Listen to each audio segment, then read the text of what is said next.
Imagine walking into a world where status and wealth reign supreme. A place where every glance, every word, and every move is measured. But what happens when someone enters? Someone who doesn't quite fit the mold? What if, just for a moment, this world of luxury and exclusivity is shaken by someone who doesn't belong, at least according to the rules they've set? In the heart of the city, nestled among towering skyscrapers and bustling streets, sat a boutique that was the epitome of sophistication. Its polished marble floors gleamed beneath the soft, warm glow of chandeliers.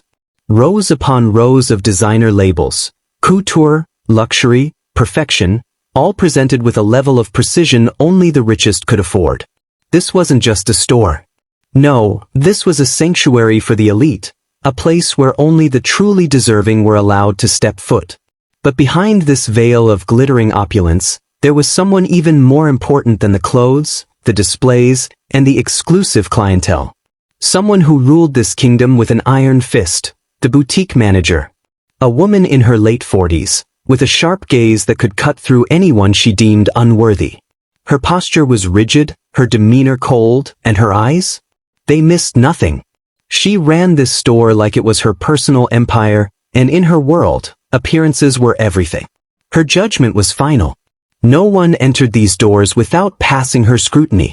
And today, as she stood in her domain, she didn't just see a customer. She saw someone she instantly judged. A young man, tall and unassuming, walked through the door. His attire was far from the polished suits of the usual high-end clientele, and his casual look, paired with his quiet confidence, stood in stark contrast to the air of exclusivity she had so carefully cultivated. Her gaze shifted toward him.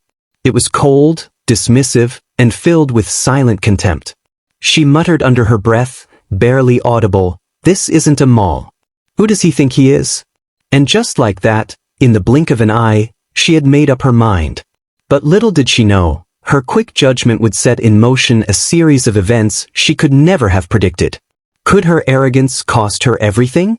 And who exactly was the young man she so easily dismissed? The answers were coming, and they would leave everyone, especially her, speechless. As Barron moved through the boutique, the sharp contrast between his casual demeanor and the opulence around him became even more evident. His eyes lingered over a sleek, custom-tailored suit, something that at first glance seemed to belong to another world. Yet there he stood, inspecting it with the quiet confidence of someone who knew exactly what he was looking for. His calm was like a stark contrast to the judgment already forming in the manager's mind. He didn't need to prove anything, but the question in his eyes was simple. Could he, too, be part of this world?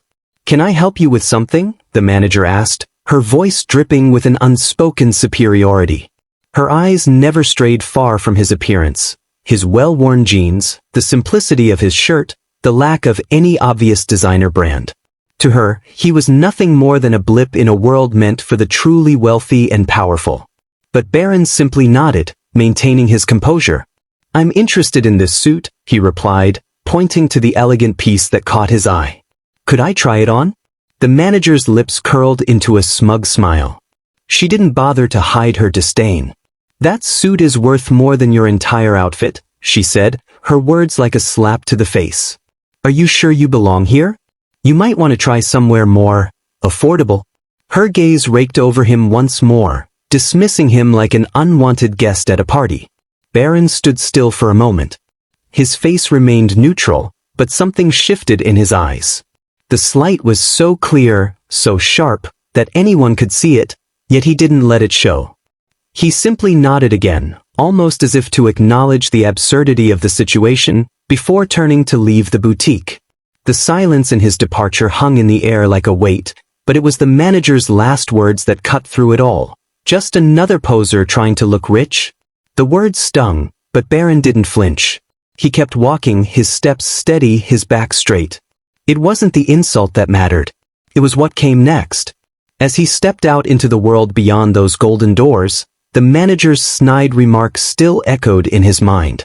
But little did she realize, in that single moment of condescension, she wasn't just insulting a customer, she was igniting something far greater, something that would ripple far beyond the limits of her control.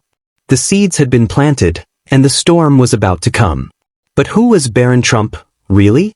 And why was he willing to walk away with nothing but the sting of her words? Her arrogance was about to meet its match, and she had no idea what was coming. Days passed, but the tension in the boutique never quite dissipated. The manager, proud and confident in her role, had dismissed the encounter with Barron as a mere blip, a young man too full of ambition, nothing more. But as she moved about her daily routine, something seemed different. There was an electric buzz in the air that couldn't be ignored. The staff had caught wind of something big. A VIP was coming today, and the whispers grew louder with every passing minute. A VIP? Who could it be? The employees muttered nervously. Some straightened up, their usual composure faltering.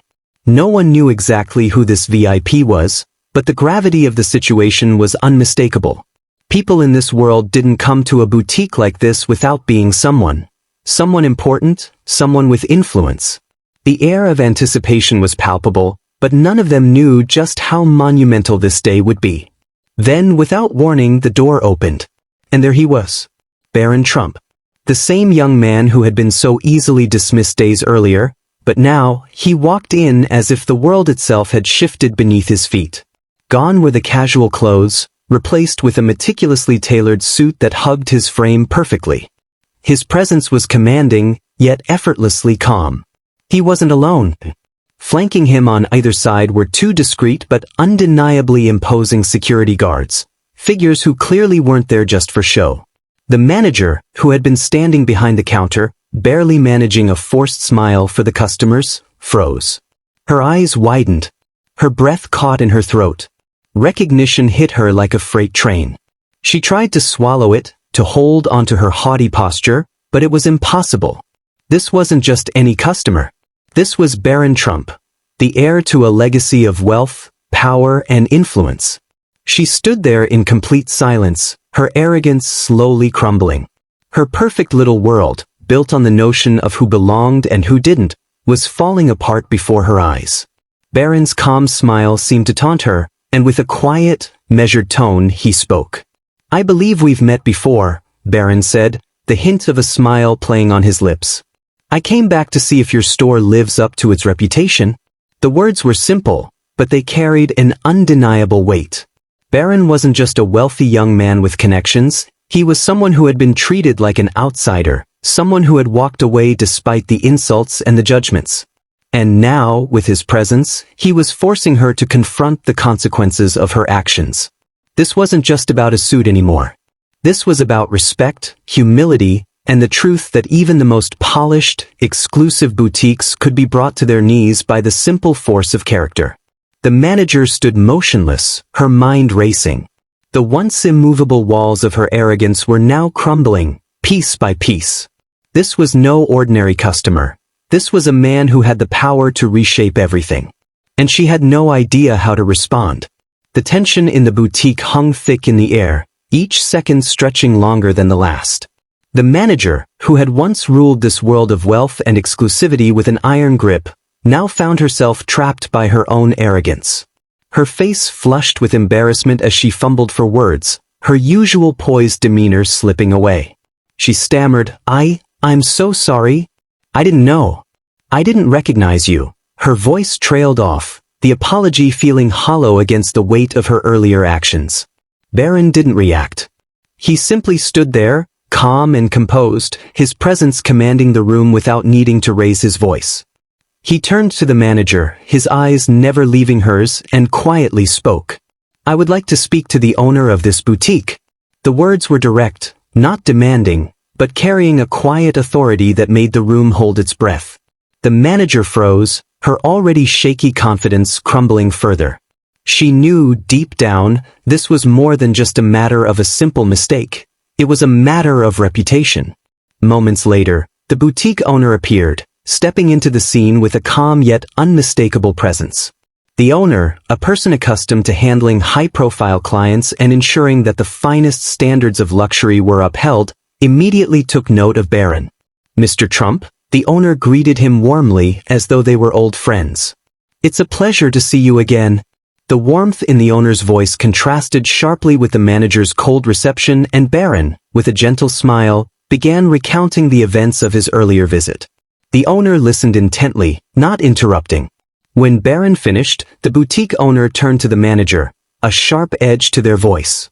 "You've tarnished our reputation," the owner said, their words firm and final.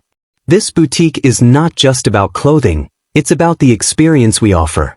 Luxury is about inclusion, not exclusion. And what you've done is far beyond a simple oversight." The manager's face turned pale as she stood there, unable to defend her actions. The truth, spoken with such conviction, had left her speechless. The weight of the owner's reprimand was a harsh blow, and she knew it was only the beginning of the consequences she would face.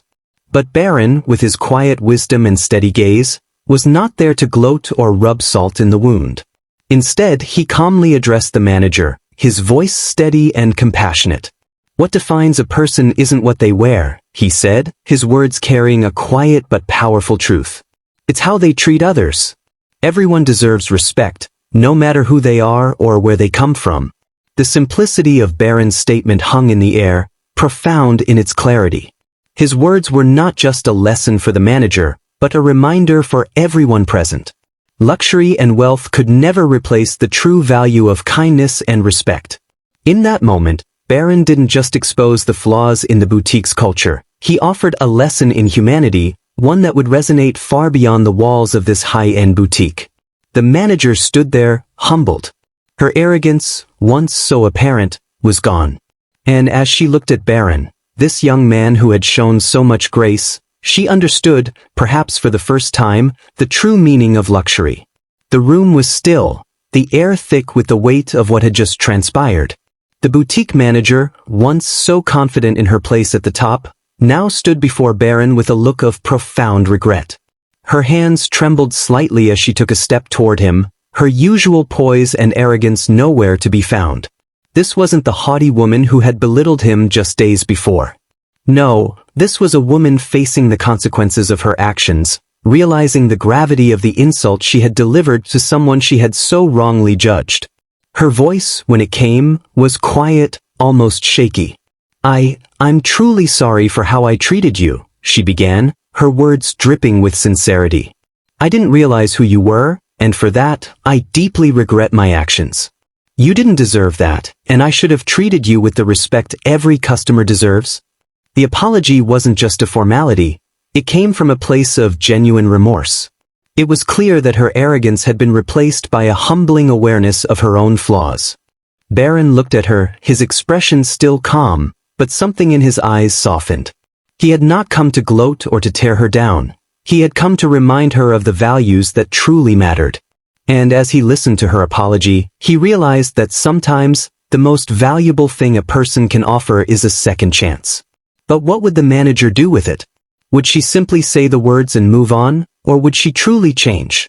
The manager stood silently, awaiting his response, her future hanging in the balance. Would the owner decide her fate? Would Barron have the power to determine whether she stayed or left? It was unclear, leaving the fate of the boutique's manager a mystery, lingering in the air like a question waiting to be answered. The only thing certain was the lesson she had learned, a lesson that would stay with her for the rest of her life. But Barron, ever the embodiment of humility, was not interested in the drama that hung over the manager's future. No, he had bigger things on his mind. With a calm nod, he motioned to the boutique's luxurious displays. "I'd like to purchase some items," he said simply, as though this were just another day in his life. Barron's generosity was evident not just in his willingness to buy. No, it was in what came next. After carefully selecting several items, he made a surprising announcement. "I'll be donating these to charity," he said, his voice steady, his values clear. "Everyone deserves a chance to experience the finer things in life, and I want to make sure that those who need it most get the opportunity." His actions, not just his words, spoke volumes. In a world where wealth often comes with pride, Barron's humility shone brighter than any designer brand or price tag. He had the power to buy anything, to command attention, but what he chose to do with that power was a testament to who he truly was. By choosing generosity over arrogance, by choosing kindness over judgment, Barron had reinforced everything he stood for. And the boutique, the staff, and the manager, All of them would never forget this lesson in what it truly meant to be successful.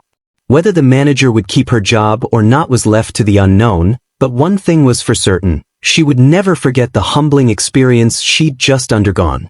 And as Barron made his exit, with the items destined for those who would appreciate them most, the boutique staff knew one thing: they had just witnessed a moment of true character, a rare reminder of what it means to treat others with dignity and respect, no matter their background or appearance. As Barron made his exit, the atmosphere in the boutique shifted. The staff, who had once been so quick to judge, now found themselves in deep thought. Their minds replayed the events of the day, each reflection causing them to reassess their own behavior and attitudes toward the customers who walked through their doors. They had witnessed the power of humility, kindness, and generosity firsthand, and it left them questioning their own values. Had they too, at times, been quick to judge based on appearances? Had they forgotten the true essence of luxury, that it was not about the price tag, but the respect and care one offered to others? It was a realization that would change how they interacted with every customer from that moment on. The manager, standing quietly in the corner, was the last to leave the scene. She had witnessed Barron's departure in silence, her heart heavy with the weight of everything she had learned. As she looked out the window, watching him fade into the distance, her thoughts were far from the riches and exclusivity she had once held so dear. She was left alone with the realization that her actions, driven by pride and judgment, had nearly cost her everything. And now, as she stood there in the stillness, she knew that the road ahead would be different. It would be one of reflection, growth, and a renewed commitment to treating others with dignity and respect. Her arrogance had been shattered, replaced by a deep understanding of what true luxury, true success, really meant. Barron's simple yet profound message had rippled through the boutique like a stone cast into a still pond. It wasn't just the manager who had been affected, it was everyone who had been part of that moment. His words, "What defines a person isn't what they wear, but how they treat others," had left an indelible mark on everyone who had heard them. And the truth was clear: appearance could fool anyone, but character never would. As the employees began to return to their work, there was a newfound sense of purpose in the air. They no longer saw their customers as mere transactions or walking wallets, but as individuals deserving of respect, no matter their background or appearance. They had learned, in the most unexpected of ways, that kindness was far more valuable than the most exclusive collection of clothing.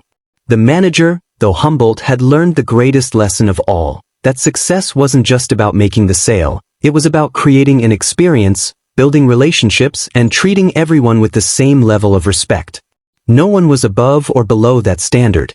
And as she took one last look around the boutique, she knew that this new perspective would stay with her forever.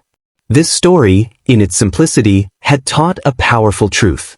Appearances can be deceiving, but character never is. And that, in the end, is what truly matters in the way we treat others. Barron's actions, his humility and grace, had left a legacy of kindness that would ripple far beyond the walls of this luxury boutique. It was a reminder that kindness costs nothing, but means everything. As we reflect on this story, consider your actions and how you treat others, no matter their background or appearance. Are you treating people with the respect they deserve? Are you, like Barron, willing to show grace when it's needed most? Share this video, and spread the message of humility and kindness. Let this be a reminder that the power to make a difference lies in how we treat those around us. If this story resonated with you, make sure to hit that subscribe button and turn on notifications so you never miss a lesson in kindness, character, and humility.